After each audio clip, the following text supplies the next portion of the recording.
na página 286, mais ou menos por ali. Mais à frente, na verdade.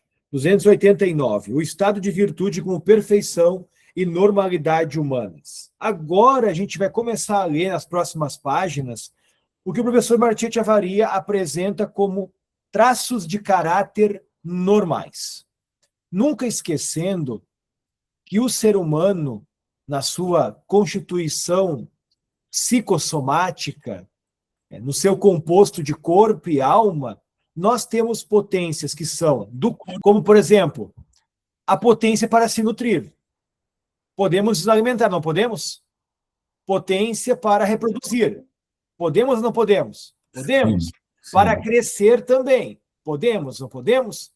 Só que se nós fizermos só isso, nós seremos pessoas boas?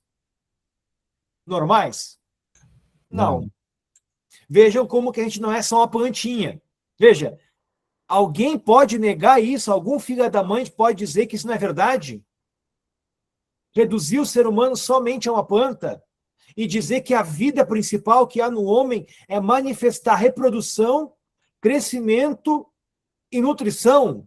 O homem não é só isto. O mineral não faz isto, a planta faz. Mas o homem não é só uma planta. E vejam como que essa distinção entre o mineral e a planta é real, pessoal. Não é uma invenção da cabeça de Aristóteles, de Santo Tomás, de Platão. É uma observação da realidade mesma. Um mineral, como um pedaço de pedra, não tem vida nutritiva, reprodutiva e aumentativa. Não tem. Nós temos, mas não temos só isso. Um cachorro não tem só isso também. Um cachorro tem isso, porque ele cresce, ele reproduz e ele aumenta de tamanho, né? Mas ele também conhece. Então, o cachorro ouve o som e ele não faz assim, o cachorro. Nós fazemos. O cachorro não olha para o céu e contempla a imensidão, ele só olha para frente e para os lados. Nós, por termos uma vida superior, olhamos para cima e contemplamos o universo como um todo e perguntamos pelas causas deste universo. O cachorro não faz isto. Mas notem, há uma diferença entre o cachorro e o vegetal. O cachorro não somente se nutre, reproduz e cresce, ele conhece sensivelmente pelos sentidos, ele tem imaginação, memória, ele tem estimativa, ele estima algumas coisas como nocivas, outras como boas, deleitáveis. E ele tem paixões. Um cachorro tem desejo, um cachorro tem medo, um cachorro tem raiva, um cachorro tem esperança. Então, o cachorrinho vai cavando o buraco lá para chegar lá e pegar o objeto que ele quer pegar. Ele espera isto, de maneira árdua, luta para chegar no objeto amado. Mas nós temos isso, só que nós não temos somente o conhecimento sensível e o amor sensível. Então, vejam, tudo isso é o ser humano. Só que se a inteligência não estiver no centro disto, ordenando isto, a imaginação, a memória, a cogitativa, vimos na última aula, se um paciente está acostumado a julgar a sexualidade conforme uma experiência traumática, ele vai reduzir a sexualidade, que é uma coisa boa, a essa crença dele. E isso não é agir como um ser humano. Se nós reduzirmos, por exemplo, o estudo, quem estudou a vida inteira, mas não aprendeu nada, ou reduziu o estudo a uma mera competência para ter uma formação profissional, chegou lá, alcançou aquela formação profissional, perdeu o sentido para a vida. Ele vai achar o estudo uma coisa boa para ele? Não, porque só conduziu ele a uma coisa que não tem sentido, que é trabalhar. Então é preciso mudar esse imaginário, essa experiência, essa memória da pessoa com relação ao estudo. E quem faz isto?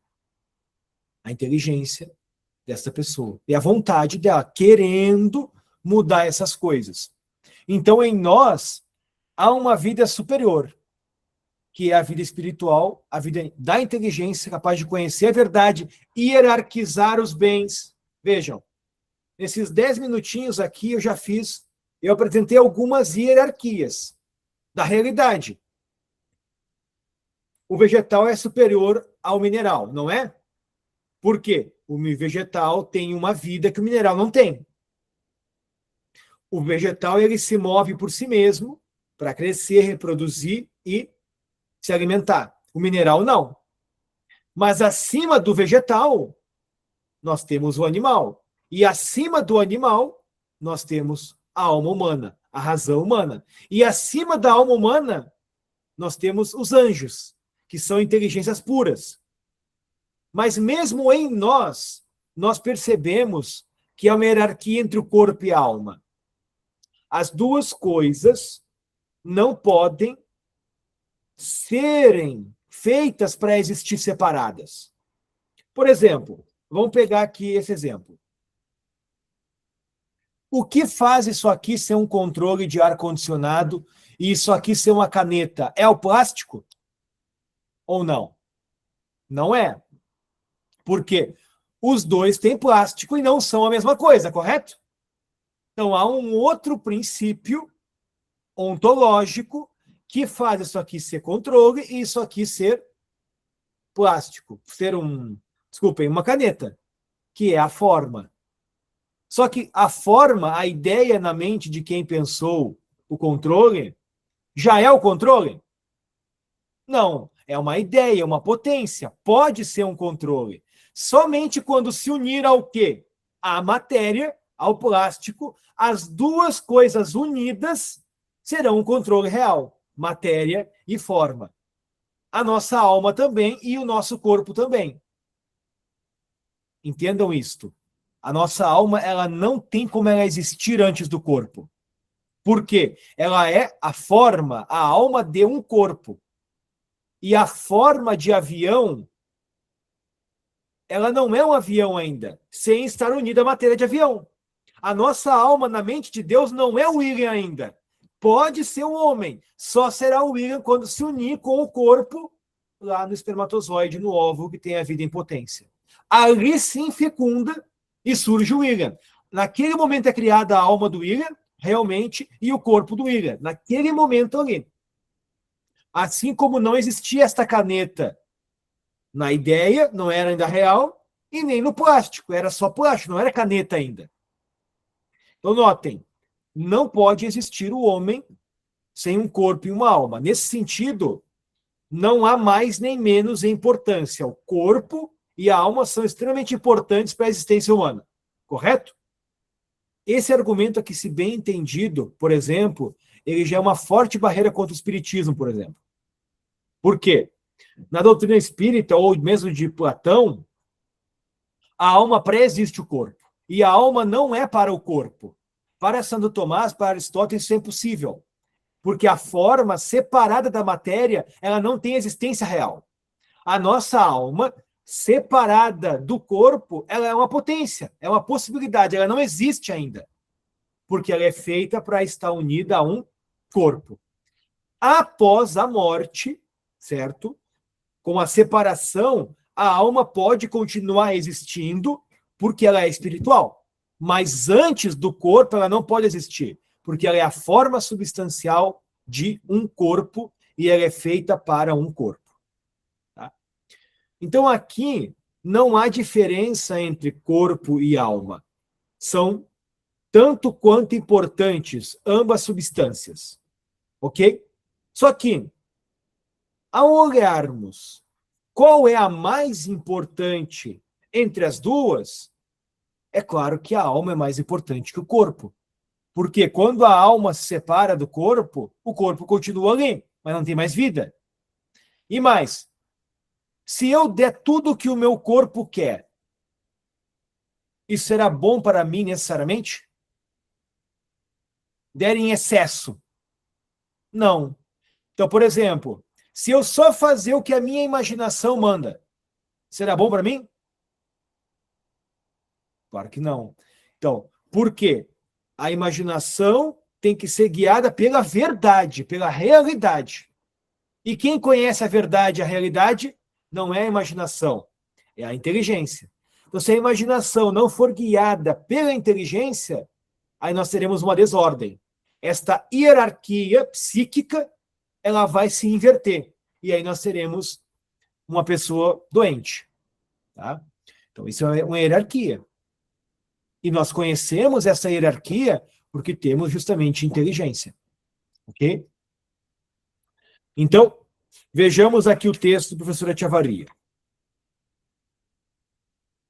Página 289.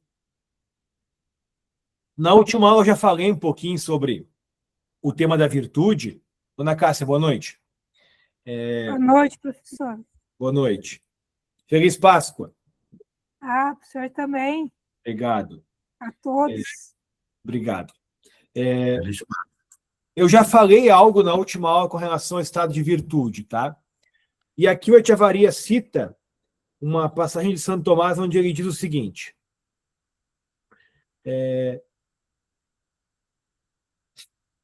virtude, segundo a razão de seu nome, designa o complemento de uma potência.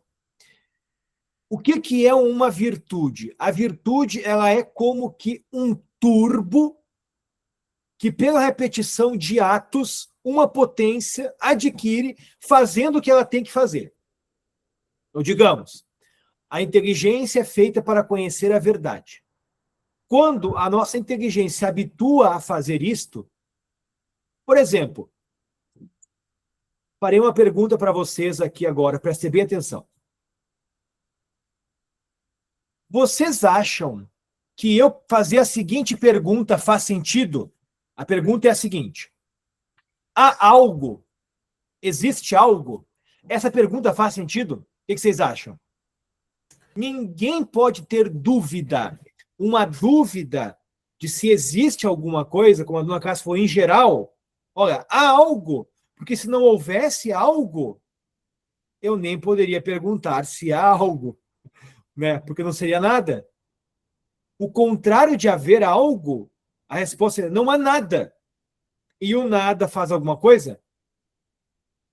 Não. Então, vejam, é uma evidência, uma verdade, e entender isto faz com que a minha inteligência seja boa.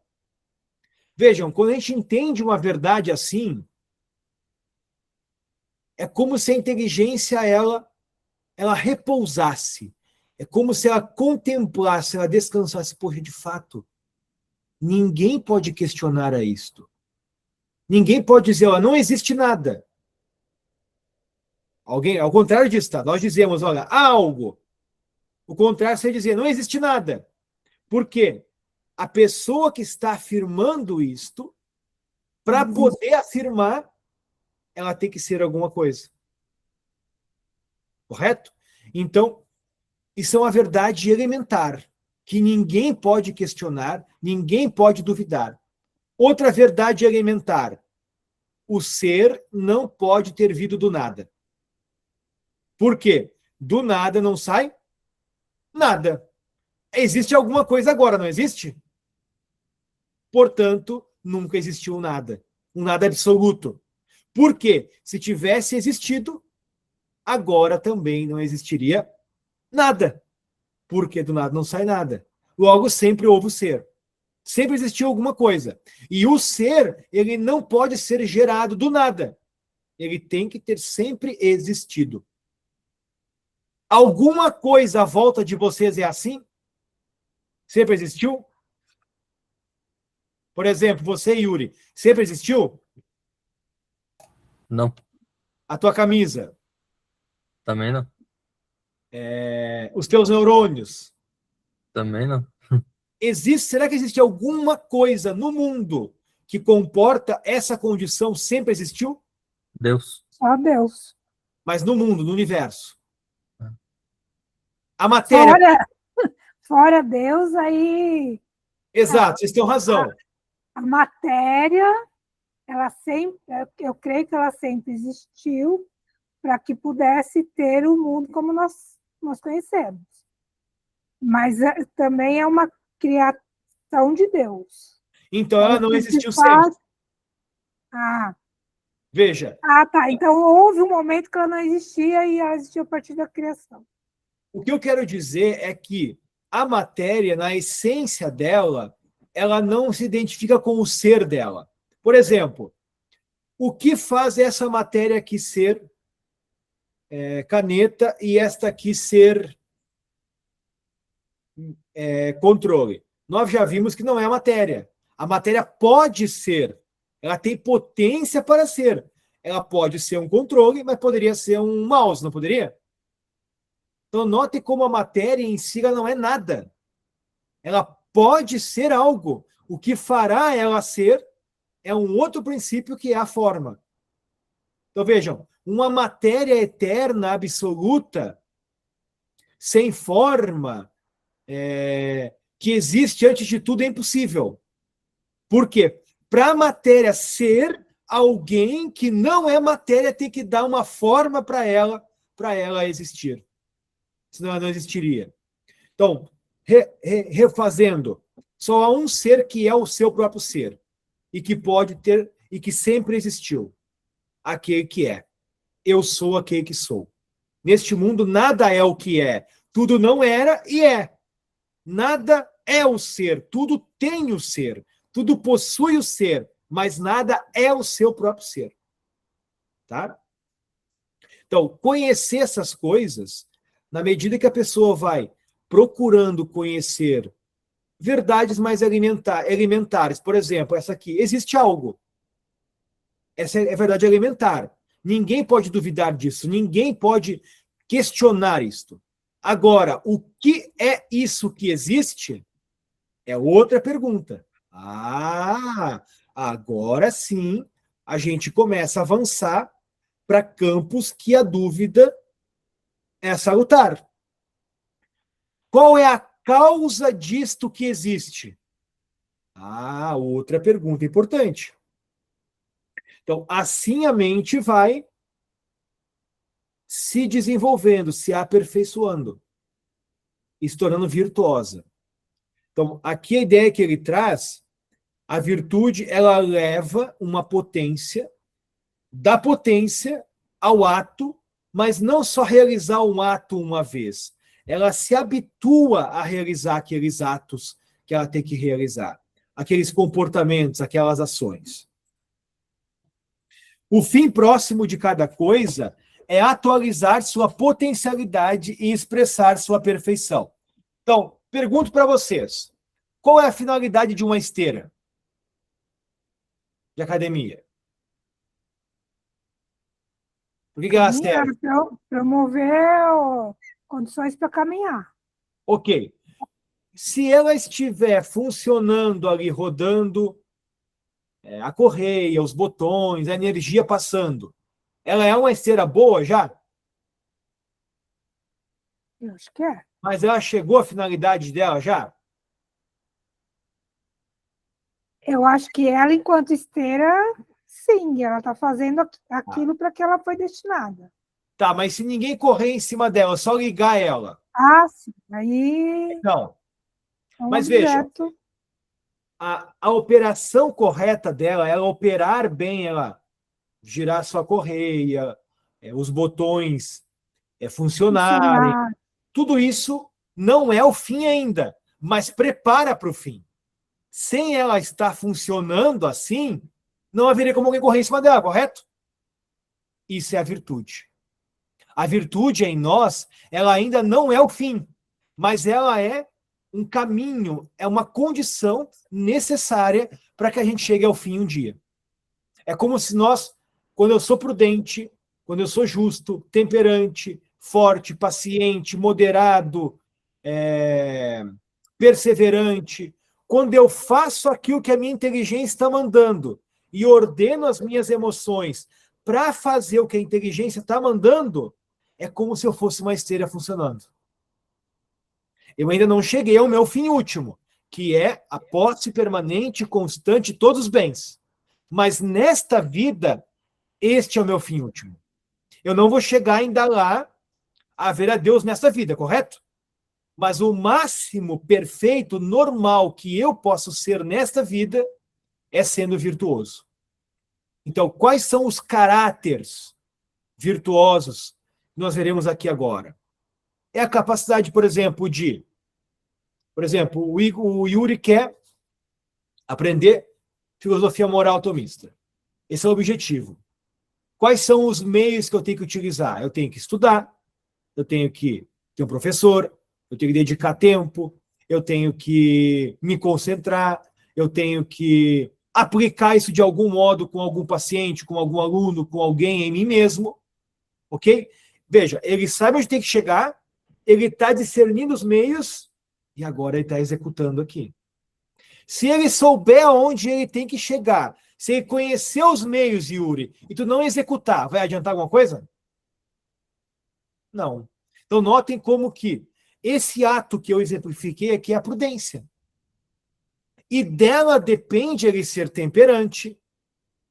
Deu, já tomei chimarrão, tomei sorvete, agora vou estudar. Temperança, moderação.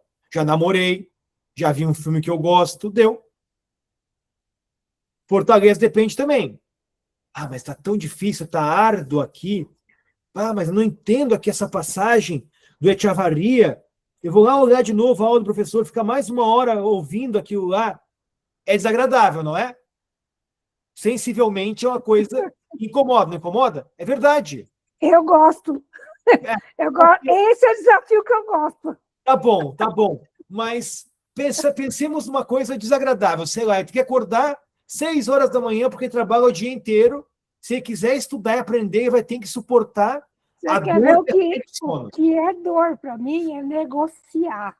Isso é dor para mim. Sim. Eu tô tendo que vender meu apartamento em Osasco, comprar uma casa aqui. O senhor não faz ideia do que eu estou sofrendo. Eu já pus meu cunhado, me ajuda.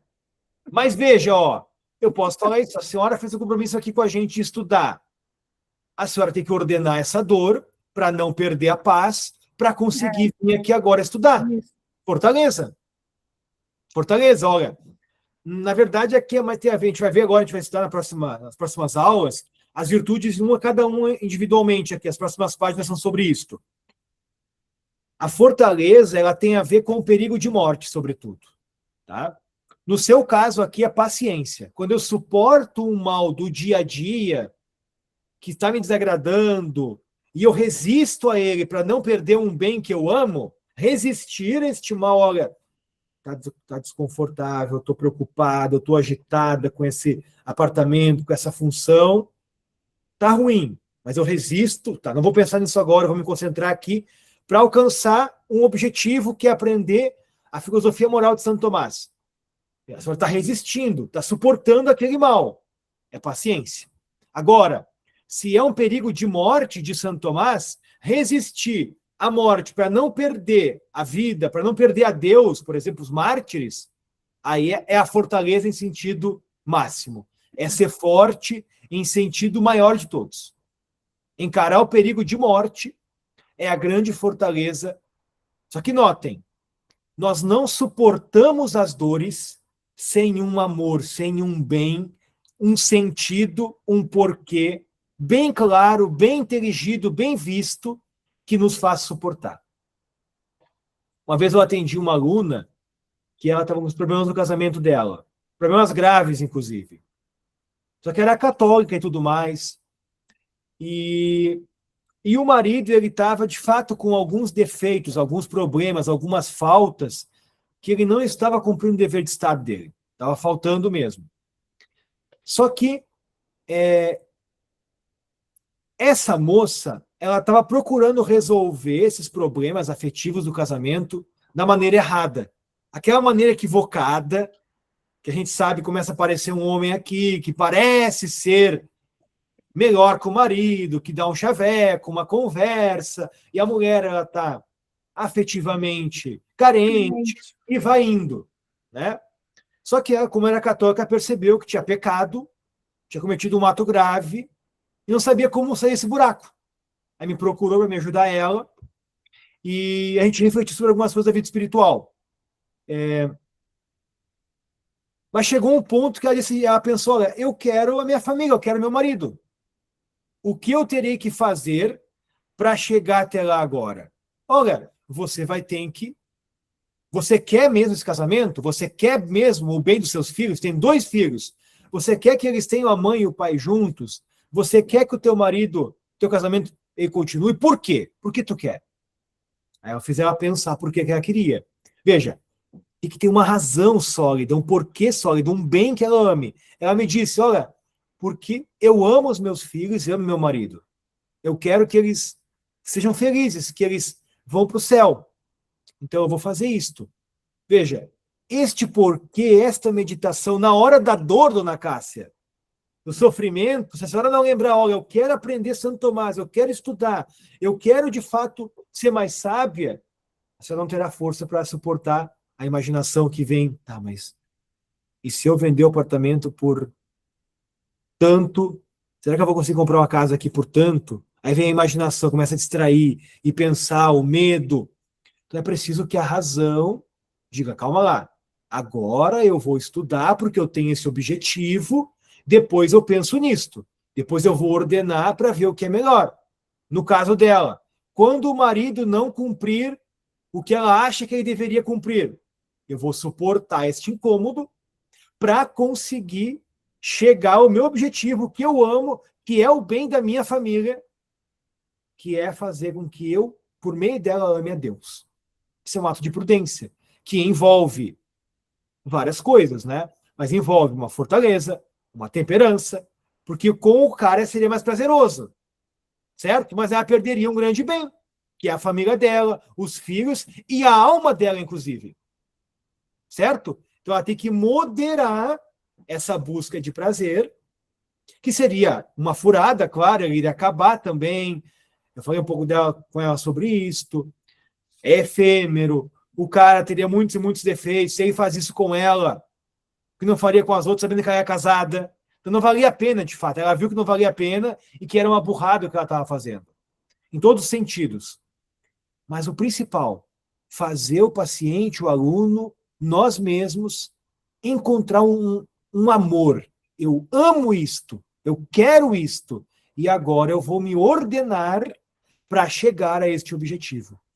Isso envolve as 4 virtudes: a prudência, a temperança, a fortaleza para encarar as dores, a temperança para não querer só prazerzinho, deleitezinho, né? Não amar só o que dá prazer, e a justiça, que é dar a cada coisa o que é devido.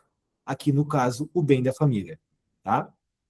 Só que notem, quem tem que estar no centro deste pensamento? A inteligência e a vontade. Se elas não estiverem no centro, se as paixões dominarem, se a imaginação dominar, se a memória afetiva dos traumas, das dores, dos prazeres dominar essa pessoa, ela não vai conseguir fazer o que é bom e correto. Ela vai se deixar levar, e isso terá consequências para ela e para os seus. Consequências individuais, por quê? Ela ficaria com esse cara, 1 noite, 2, o que ele faria com ela depois da 3ª noite? Chutaria ela, mandar embora. Geralmente vai embora. Ela está sozinha agora, se ferrou. A família dela está destruída. Mesmo que o marido tivesse defeitos, se ela fosse prudente, ela poderia tentar, de uma maneira racional, ordenar e tomar uma decisão boa. Talvez ir embora da casa, ok, pode ser, né? Mas uma decisão que seja prudente, racional. Não uma decisão passional, emotiva. Então, geralmente, a imprudência, ela tem a ver com o domínio das emoções e da imaginação sobre essa pessoa. É uma das causas da imprudência, tá? Então, esses são alguns traços de um caráter virtuoso que ele falará aqui na página aqui, ó, 295. Pulemos para cá, também 295.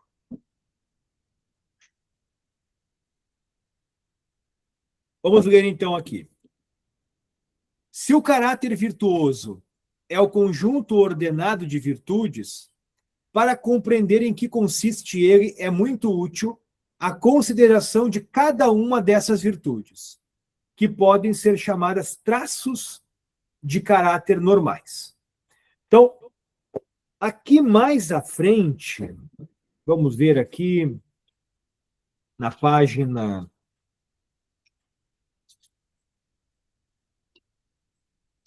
ver.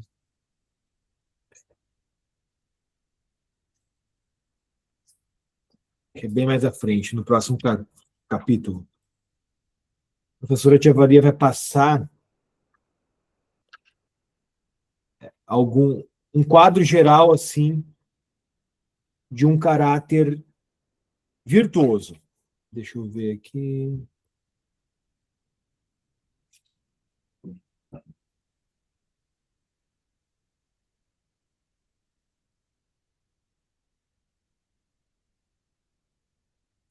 Não estou lembrando a página agora. Deixa eu ver se essa aqui, 651. É bem mais à frente.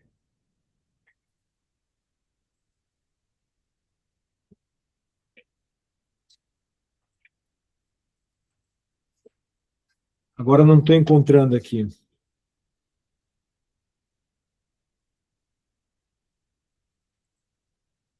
Daqui a pouco aparece. Que eu quero mostrar para vocês aqui.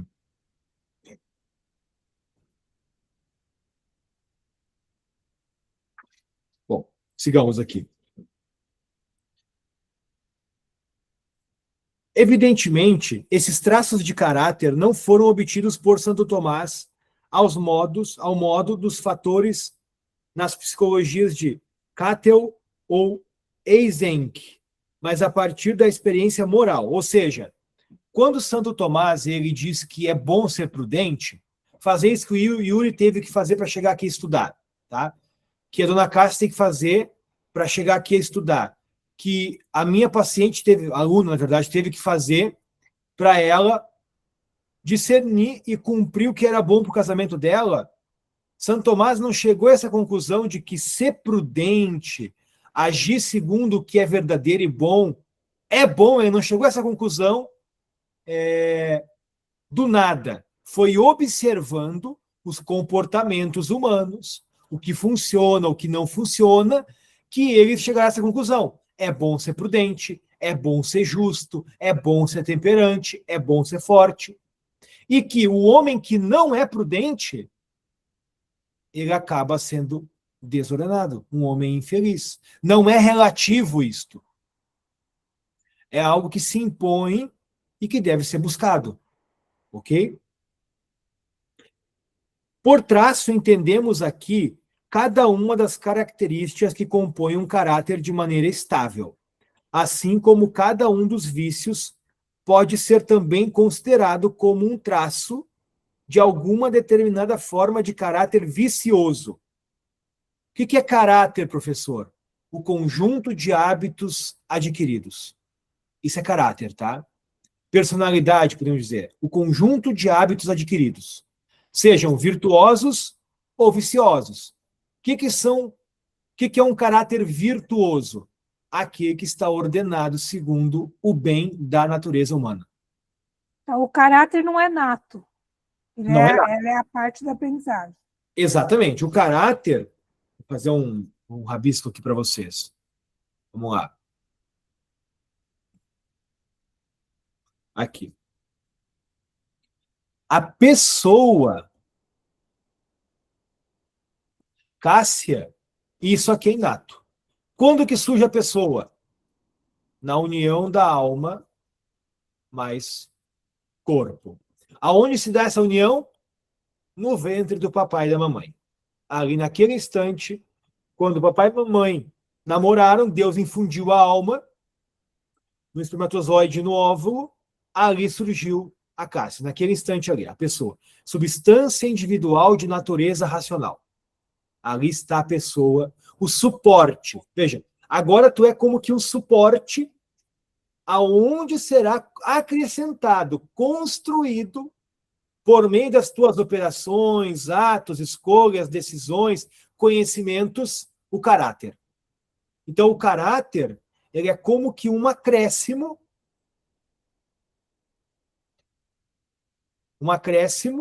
acidental sobre a substância que é a pessoa. Por exemplo, Yuri, se eu pintar esse controle de preto, ele deixa de ser controle?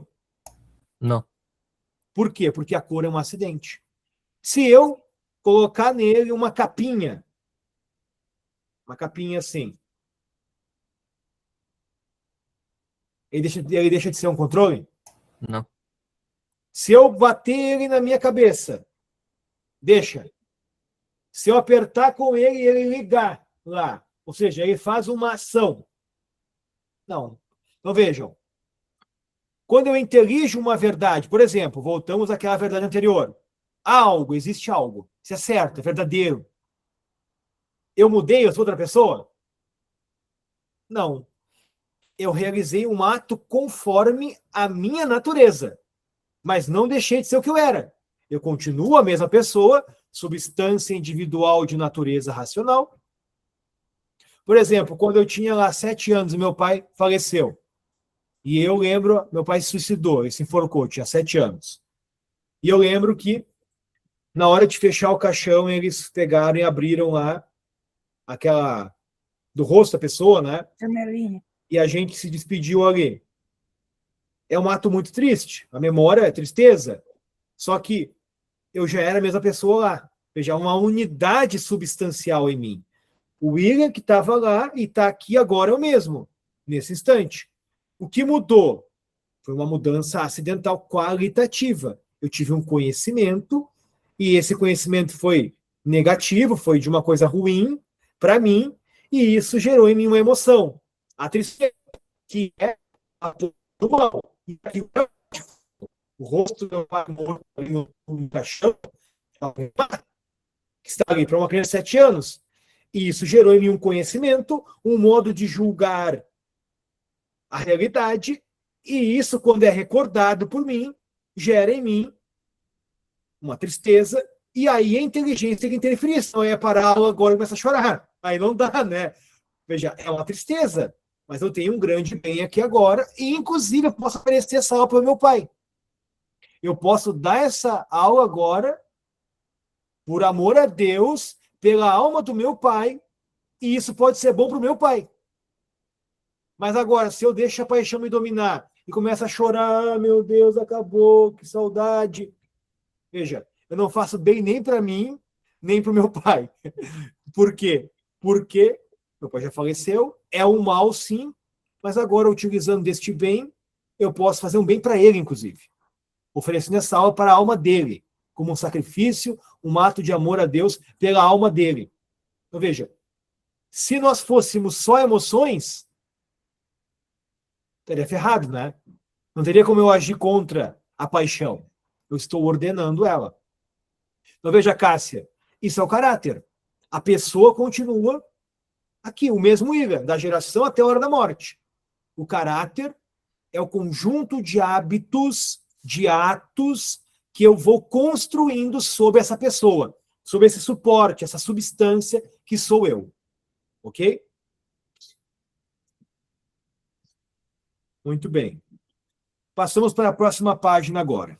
Então, na próxima página, ele começa a explicar a virtude mais importante de todas.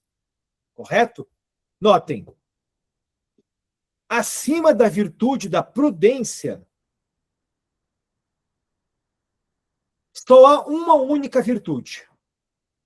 Sabem qual que é?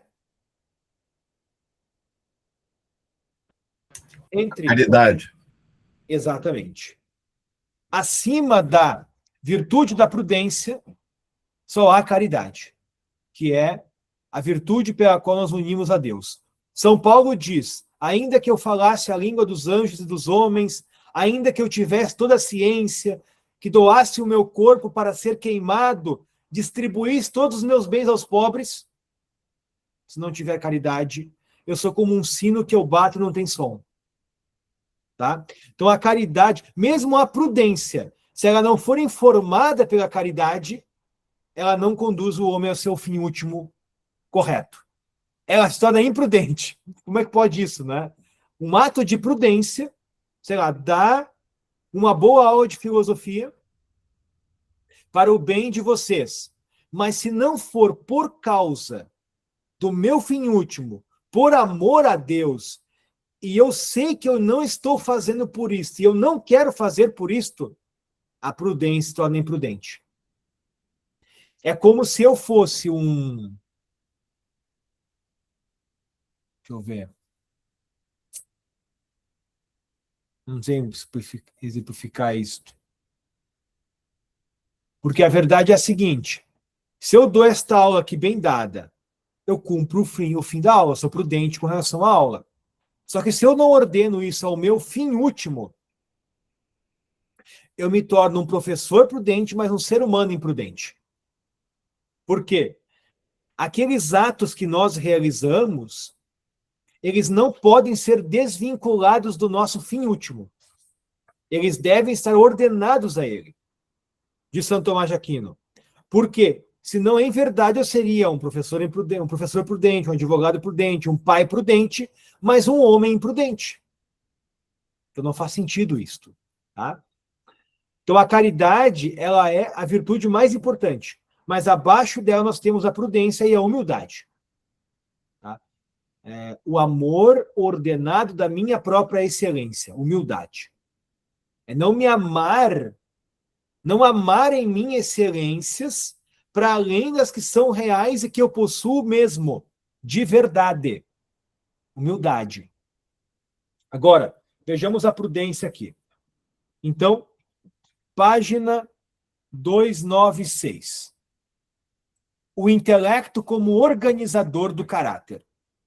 Então, ele vai dizer aqui que já explicou no capítulo 2 que a mente, como eu explicava antes, é a parte principal da personalidade. Se a nossa inteligência não comandar as demais potências, nós seremos pior que animaizinhos.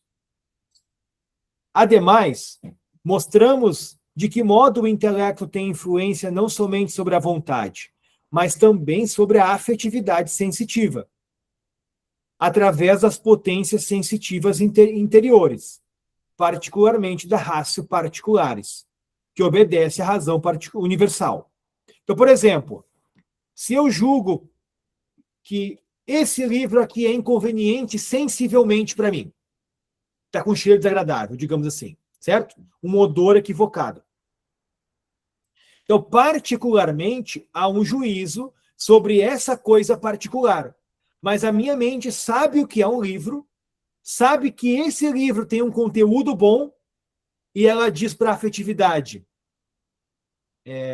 mesmo que seja desagradável sensivelmente, é bom você ter esse livro aqui. Então, o juízo da inteligência governa o juízo da afetividade. Para a afetividade é ruim, não é? É fedorento, é desagradável. Para a inteligência é bom. Então, a inteligência, o juízo dela deve guiar a minha escolha. Devo ter esse livro ou não devo ter? E aí sim eu devo realizar a obra conforme o que a inteligência está mandando fazer. Tá? Então, a afetividade não é o juízo da cogitativa aqui, que isso aqui é ruim, particularmente, não é o último critério. O último critério é o juízo da inteligência, do intelecto. Tá?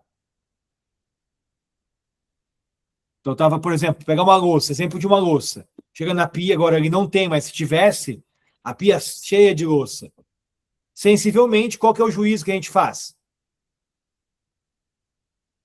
Mas aí a mente... nem ver. Mas aí a gente pode falar assim, por amor a Deus eu farei, pelo amor à minha família eu farei, pelo amor à minha esposa trabalhando eu farei.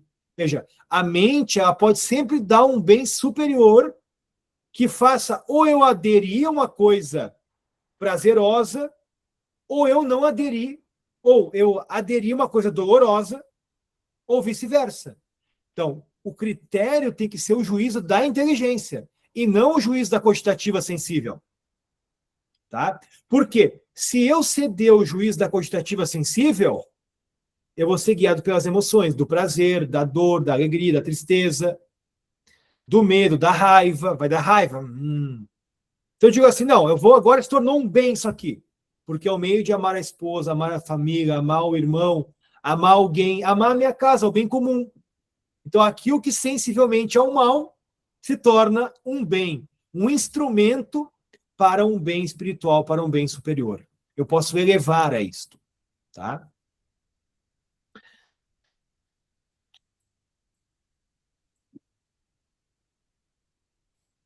Há uma virtude especial que aperfeiçoa o intelecto para ordenar as paixões e as condutas. Essa virtude, que já nomeamos, é a prudência, que se costuma traduzir literalmente como prudência. Os gregos chamavam de sabedoria prática. A gente pode chamar de inteligência emocional. A prudência é nada mais que isto. Então, o Yuri, ele sabe onde ele quer chegar, ele agora tem que discernir os meios, escolher o melhor e executar. Para isso, ele terá que ter um certo controle das emoções, da raiva, do medo, do prazer, da tristeza, da alegria, das paixões, ordenar isso para chegar lá. Então, o que é inteligência emocional? A prudência, a reta razão do agir.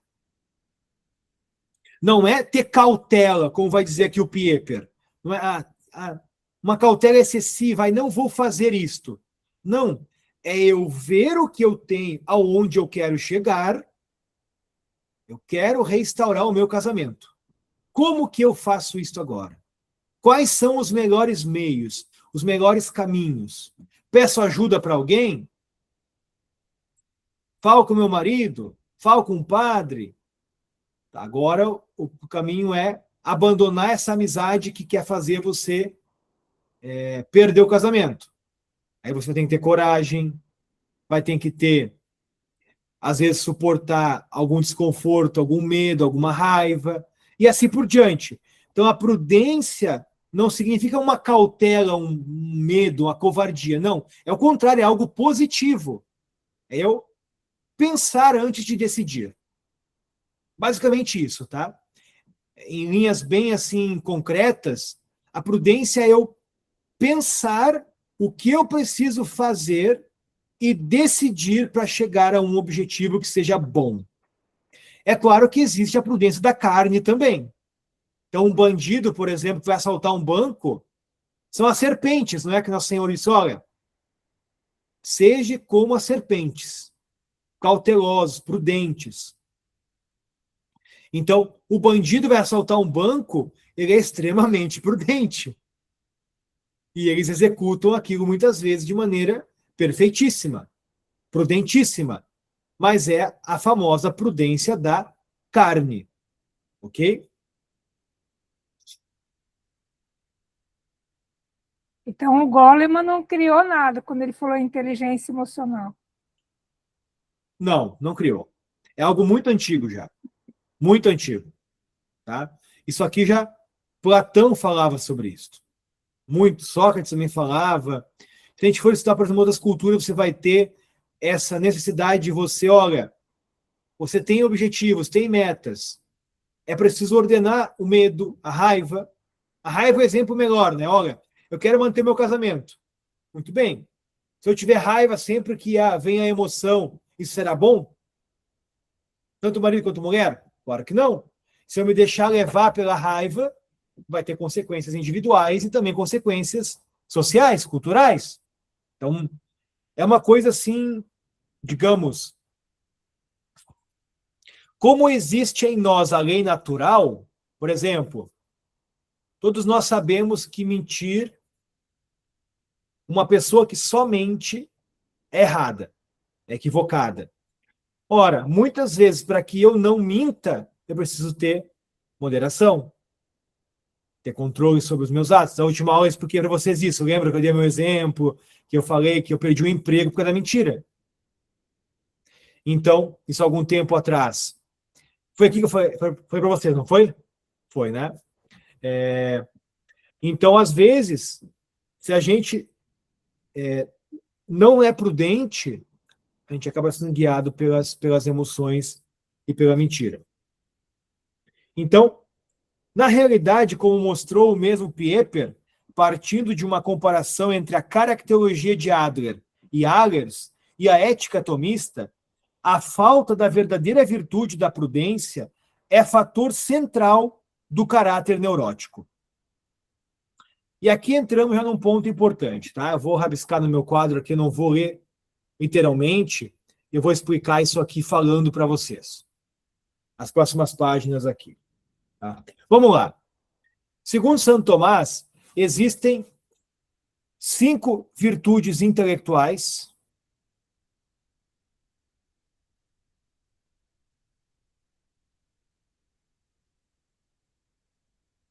que são, primeiro, intelecto, segundo, ciência, terceiro, sabedoria, quarto, prudência e quinto, arte. Essas duas aqui são virtudes intelectuais práticas, porque por meio delas nós realizamos uma ação, no caso da prudência, ou fazemos uma obra concreta mesmo, fazer algo, fazer uma caneca, fazer uma taça, fazer uma casa. Então, o fim delas não é só conhecer, mas é conhecer para agir e para fazer. Ok? Então, a prudência, ela é uma virtude intelectual, pois por meio dela nós conhecemos algo para fazer. Mas ela é também uma virtude moral. As 4 virtudes morais, a primeira delas, prudência, justiça,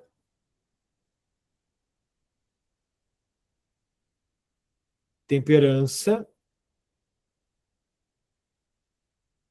fortaleza. Vejam, a prudência é uma virtude intelectual e moral pela seguinte razão. Para que nós consigamos realizar um ato prudente, para que os pacientes de vocês possam também realizar um ato prudente, e para que vocês possam realizar um ato prudente, é preciso que a inteligência prática de vocês, ou o intelecto prático, conheça um bem, um fim, que vai como que ordenar a ação de vocês. Por quê? Todo obrar é por causa de um fim. Tudo o que obra, tudo o que age, tudo o que opera, opera em vista de um fim. Então, o paciente, o aluno de vocês que está desordenado, por exemplo, ele está desordenado porque o fim que ele está procurando para a ação dele é desordenado. Por exemplo, o amor ao dinheiro excessivo, o amor ao prazer, e a consequente fuga da dor, e isso causa sofrimentos nele. Então, sempre há um fim que move a ação. Sempre há um fim que move o comportamento. Não há como fugir disto. O que faz a prudência? A prudência, ela vê com a inteligência um fim, uma meta. E este fim tem que ser bom. Ele tem que ser bom para a natureza humana, bom para a profissão que a pessoa tem, bom para o estado de vida que ela tem. Então, se eu sou jardineiro, eu tenho que entender qual que é o fim da jardinagem. Se eu sou professor de filosofia, eu tenho que entender qual que é o fim da filosofia. Ou seja, para que eu possa ser prudente, tudo começa com uma intelecção do fim, do bem, do propósito, da meta que eu irei buscar. Por isso que ela é, antes de tudo, uma virtude intelectual. Intelectual, correto? Professor, mas por que ela é uma virtude também moral? Pela seguinte razão. Se a vontade, digamos, que a Cássia, ela conhece o bem que ela quer aprender, que ela quer alcançar, ela quer isto, ou melhor, ela conhece, ela viu que ela quer, por exemplo, ler o livro da Chavaria, aqui quer estudar, quer compreender, muito bem. Você viu o fim, viu que é um bem, muito bem. Se a Cássia não quiser isto, vai adiantar ela entender que isto é um bem? Se tu não quiser, Cássia, vai adiantar tu só entender para te realizar a ação correta? Não. E mais, se a Cássia ela não ordenar as emoções dela por meio de um ato de vontade, de escolha, de decisão, vai adiantar ela ter entendido que é bom estudar a prática da psicologia? Não. Só entender que as coisas são boas não basta. Então é preciso que ela escolha agora, de maneira ordenada, correta, aqueles meios que são melhores para ela chegar a esse objetivo. Aprender a entender o conteúdo da obra, a praxis da psicologia. Então exige um ordenamento, uma decisão, uma escolha da vontade dela para que o ato prudente aconteça de fato. Para que ela realize um ato que seja bom para ela. Correto? Então a prudência, ela nasce. Prudência. Por um lado, ela é uma virtude intelectual porque ela parte do conhecimento do fim. E existem muitos fins, cada coisa tem o seu fim. Como eu dizia antes já. Mas, sobretudo, do fim último da vida humana. Qual que é o fim da vida humana? E da escolha dos meios para obter este fim. Então, se a pessoa prudente, ou melhor, se a pessoa não busca isso, ela não tem como ser prudente. Por quê? Ela vai agir sem conhecer os fins, vai agir somente pelos fins deleitáveis, pelos fins impostos por outros, pelas crenças subjetivas delas. Não vai ser a inteligência dela que vai estar guiando os valores, os bens, os propósitos que ela deve escolher e depois escolher os meios para chegar a estes fins. Mas vai ser ou a sociedade, ou a cultura, ou os vícios dela. E aqui entra a parte mais difícil da prudência. Por quê? É geralmente aqui que as pessoas se perdem. Nós nos perdemos. Porque quantas vezes nós sabemos o que devemos fazer? Eu conheço o bem, eu quero o bem, mas pelos meus maus costumes, pelos meus vícios de intemperança, de impaciência, de inconsideração, de preguiça, de covardia, chega na hora de executar os meios, o que nós fazemos? Não executamos. E, portanto, realizamos um ato imprudente.